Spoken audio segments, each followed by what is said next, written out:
kaca ya kabombo Klatsina Day muri kumwe na P wanyu ndetse na niyo P wagwane uyu munsi rero tubafitiye inkuru itariho ivumbi, tubafitiye inkuru y'akataraboneka. Ni inkuru rero tugiye gukura kuri TikTok, ni inkuru yaciye ibintu kuri TikTok ya deba iri hagati y'umuntu bita Pamela ndetse n'umuntu bita Knowless. Aha rero nkuko twabibabwiye ku ntuzana ni challenge twashyizeho y'umuntu ivuga ngo jya muri comment mudukize ngo ari Pamela na Knowless ninde mwiza kurusha undi. Uyu munsi rero tugiye kubazanira ikintu bita show tugiye kubasomera ibitekerezo noneho byabagiye bagira iki batera comment. Imaje guterwa comment rero n'abantu basaga 1784. Tugiye rero kubabarira amajwi, ni deba twashyizeho kuri P image promoter, niwe wayipostinze. Iyo tumaje kuyipostinga rero bagenda bashyiraho ibitekerezo. No kuvuga ngo buri saha rero imaje kurebwa n'abantu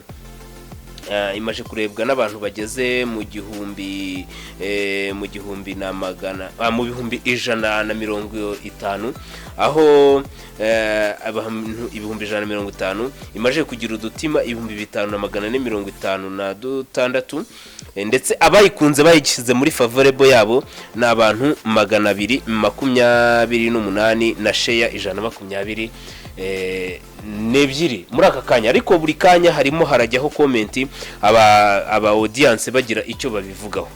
Niyo P urumva ni ibintu nyine, urumva ni ibintu babigaragarira amaso, sibyo se? Biragaragara cyane. Ngira ngo ugiye urebera no muri comment abantu bagiye batera biba ari ibintu bigaragara. Burya abanyarwanda bajya bavuga ngo nakuyotse ngabashatse kukubwira ngo nari kunyujijemo cyangwa se nakubonye sha ibyo wigira byose nakubonye. Aha rero iyi post nkuko turi kuyireba tuyikesha P image promoter, nuvuga ngo ni inkuru ifite aya makomenti agera ubu amaje kugera kuri kangahera, amaje kugera hafi kuri ku 1900. Urumva comment 1900 ni nyinshi cyane. Ariko nkuko twabivuze tugiye gusa nkaho tubarura amajwi, aho benshi bagiye turasoma ibitekerezo by'abafana, abafana ba Knowless, abafana ba Pamela, uwikeza Pamela. Ese nawe urajya muri comment none utubwire udukize, ese wowe iyi ari Pamela ari n'umuntu bita Knowless, Butera Knowless umuhanzikazi, ubona ari inde mwiza ukurikije muri beautiful, ukurikije mu myifatire, mu mico, ukurikije ndetse nyine ubwiza nkuko ubona Knowless na Pamela arinde urenze undi? Urajya muri comment rero kuri Buganza TV, F1 Rwa TV, ujye muri comment udukize, natwe turebe ibyo bitekerezo byanyu, nawe tuzabashe kugira iki kugusoma tubiyereka abafana, sibyo se? Nibyo. Ese umuntu bita Pamela umuzihiki wowe mu badukurikiranye, Pamela umuzihiki muri rusange? Ngira ngo n'abandi baragenda batubwira muri comment, ariko Pamela no tuzi nk'umugore wa The Ben wasezeranye imbere y'Imana n'imbere y'amategeko, yasezeranye na Benjamin The Ben muzi nk'umuhanzi nyarwanda. Ngira ngo no muri iyi minsi amaze iminsi akora ibintu bikomeye, ngira ngo abamukurikira baramubonye. None tukagaruka kuri Butera Knowless, nawe muramuzi ni umuhanzikazi uri kubica bigacika. Ariko n'uyu munsi aracyakora hiti, ni hiti kuri umwe n'indi kuri undi. Ngira ngo na Pamela murabizi ko yabaye Miss Rwanda, bose bari hiti. Kuba ari hiti bose bari hiti kandi bafite n'ibigwi byagiye bibaranga. Ariko se mwebwe mubibona ute? Aba bantu mubabona ute? Ngira ngo mwebwe wenda ntabwo munzi ubwiza ngo muburebera kuki. Muratubwira uko mubyumva, cyangwa se wowe bitewe n'ukuntu ubwiza nawe uburebera uratubwira muri comment, utubwira ati Knowless gutya na gutya wagwani, cyangwa se Pamela gutya na gutya wagwani. Nkuko rero tugiye kubasomera bimwe mu biri kuvugwa hano. Hari umukunzi umwe yavuze ati bamwita Umulisa Queen. Umulisa Queen yavuze ati Butera sha n'uwa mbere, Butera n'uwa mbere. Tubibutsa ngo kuri no post hariho Butera ni A naho Knowless ni B. Anani Butera ni A, Pamela ni B. Noneho uwo bita Inyamibwa Clarissa waravuga ati mwese mufite ubwiza bwo kurema ninde, mwese ufite ubuhanga bwo kurema ninde se? Bivuze ngo mwese muri beza kuko Imana yagiye kubarema izi ko itabeshe cyangwa se itibeshe. Ni ukuvuga ngo we iyi ngiyi nta hantu hamwe abogamiye, we aho arebera ubwiza niwe uhazi yasanze. Hari undi mukunzi ubogamiye ku muntu bita Butera, nako uri ubogamiye kuri Pamela, aravuga ati hari ibitagereranwa, uwo nta wundi ni uw'icyeza sha, bamwita Mbuto Nelson. Akaba yanditse avuga ati uwo nta wundi ninde ni Pamela sha, ni Pamela. Pamela niwe muntu wa mbere, arakubiye n'uwa mbere ku mubumbi, n'uwa mbere ku mubumbi. Abantu bamuhaye rero udutima ni abantu 11 nkuko bigaragara. Haza rero undi muntu bamwita nde, Niyompire yavuze ati rero Niyompire. Ariko uretse ko Pamela afite ikibuno, hari ikindi afite. Hari comment ngeraho kuyisoma ngo nyirangize nkumva harimo akantu ngo ariko se uretse ko Pamela afite ikibuno hari ikindi afite, amaguru meza se afite, n'ibindi nta birenze. Butera ararenze, yahawe udutima 77 na ripeya zigeze kuri zingahe kurenye. Nirere Diane nawe yavuze ati Pamela ateye neza ariko ntabwo arusha ubwiza Knowless. Abaye Knowless kakomeze kubahigara. Ubwo hari abari kurebera ku miterere n'isura wenda ntabwo mbizi.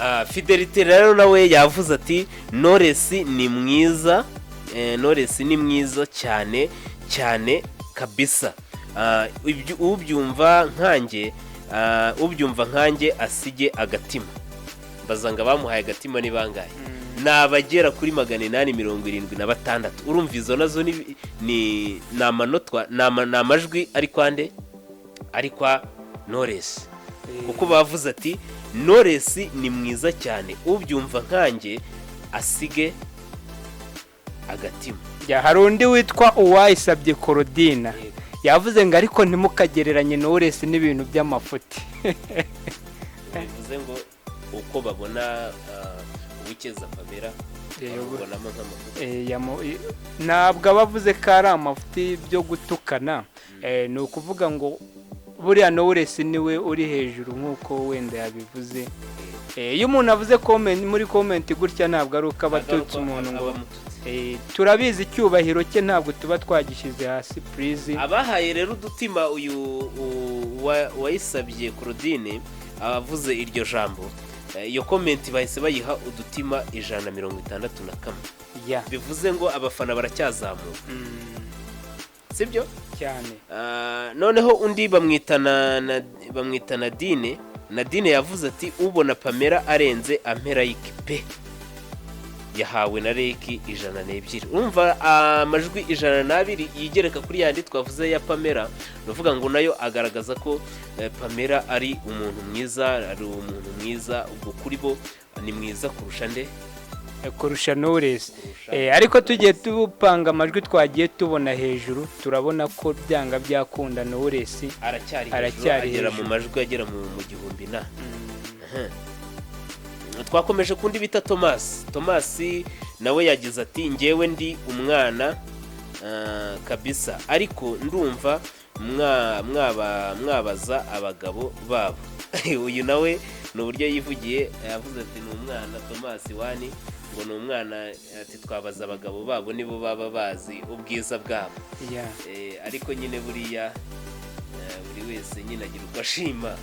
Buriya wenda tugeze amahirwe The Ben yateraho komenti, undi Kerema nawe agateraho komenti, tukumva nabo uko bavuga, akavuga ati hari undi witwa garuka ku muntu, hari umuntu wavuze ati, hari umuntu kera wigeze kuvuga ati Knowless, ngewe ubwanjye Knowless nigeze kumurarana mu nzozi.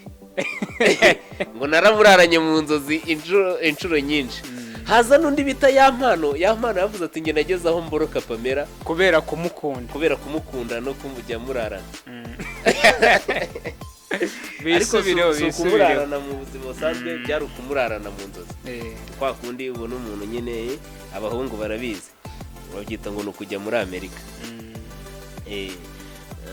Noneho hano hari undi bita Kwizera Eric yavuze ati abumva ko Butera ari uwa mbere akanikurikira mumpe agatima. Nuvuga ngo rero abamuhaye agatima ni abagera ku 162 baracyakubye aba Pamela, ni kure cyane, nta hantu bagera.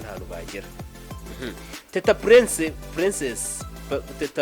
Princess nawe yaje avuga ati sha ni Butera kuko Pamela yashatswe n'icyamamare, nibyo bituma muvuga ko ari mwiza. Uzi ko atagera no ku bwa Madamu Kagame. Wibazanyemo na Madamu Kagame. Buriya hari ubwiza abona kuri Madamu Kagame buhambaye. Icyo haragereranyije ni uko Madamu nyakubahwa His Excellency cyangwa se First Lady we ni mukuru. Urabona ko ni mama wacu, ni mama w'u Rwanda, sibyo? Noneho ntago yanamugereranya ubwiza bwe nk'umwana muto w'ejo bundi. Urumva ari cheap hasi cyane, sibyo se? Nicyo uyu mufana yarashatse kuvuga. Noneho Kadete iwabo nawe aravuga ati hoya rwose Butera ni mwiza. Arakomeza asuma aravuga ati usibye ko kugereranya Pamela ntiyanakurikira Butera. Usibye no kubagereranya Pamela ntiyakurikira Butera. Uyu yakomeje bamwita Tumubeya yavuze ati Pamela agirwa na make-up Knowless hejuru cyane. Arakomeza Redivine Tuyisenge aravuga ati ubona ko Butera ari uwa mbere asigera iki. Bakomeje bazimuha noneho umuntu bita Mukabutera Konsole nawe yaje ashyigikira mukazi nawe. Yavuze ati Butera niwe urenze kandi cyane. Urumva rero aba ni abafana. Twakomeje tujya rero kuri Cynthia yavuze ati ubundi Butera ni namba 1 hirya no hino sha ntawamuhiga.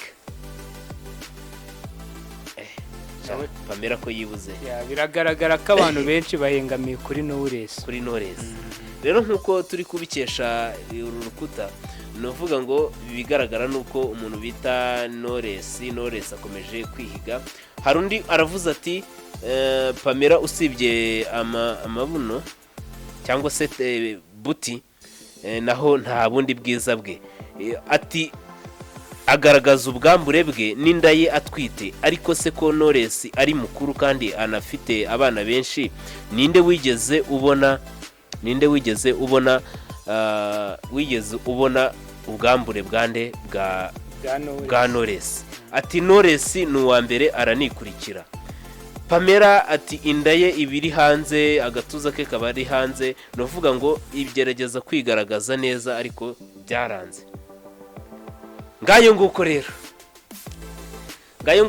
utwo twari twabwiye abakunzi ba bino challenge, nuko umuntu bita Butera Knowless afite amajwi menshi cyane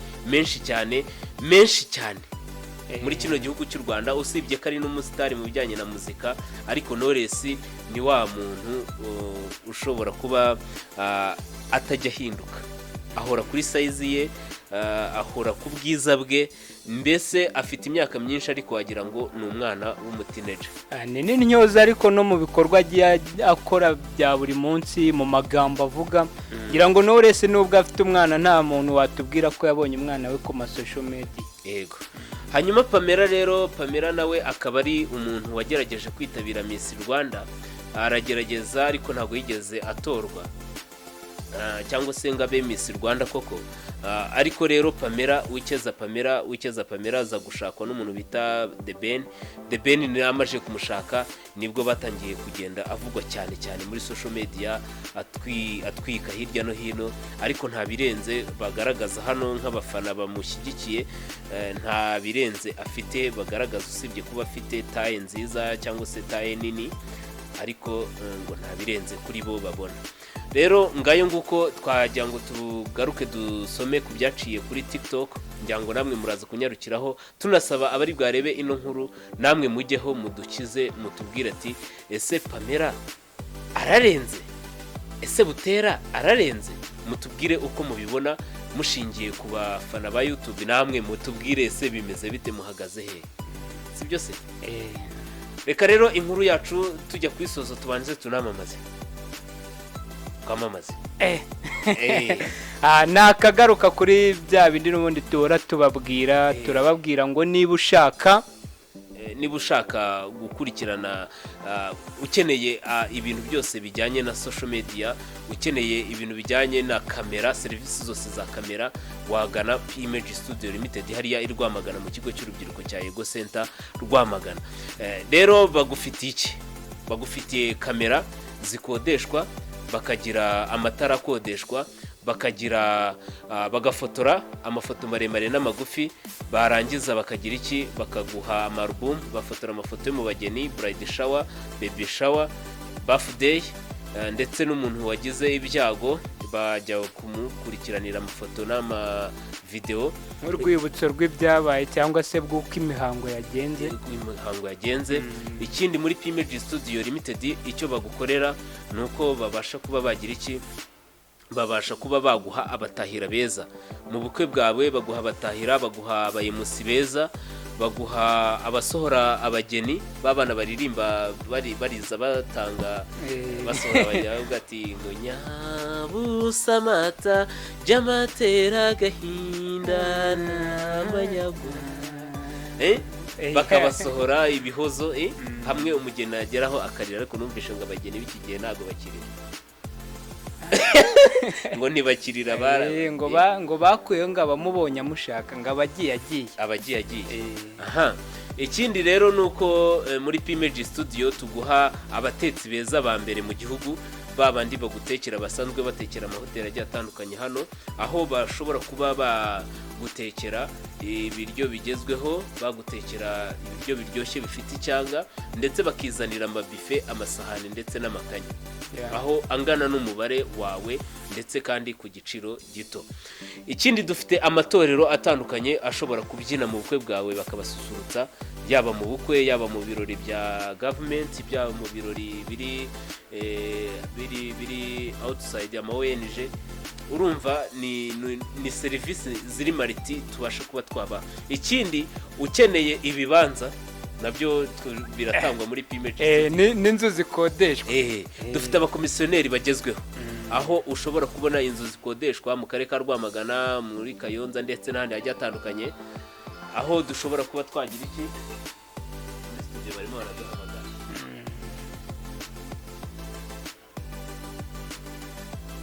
Urumva aho dushobora kuba twagira aho dushobora kuba twakurangira ibyo bisabwa byose ukeneye aho biherereye, amatelefoni, amateleviziyo n'ibindi bintu bya okaziyo byose uzi biba bicururizwa hirya no hino muri P-Image Studio ubibarizayo.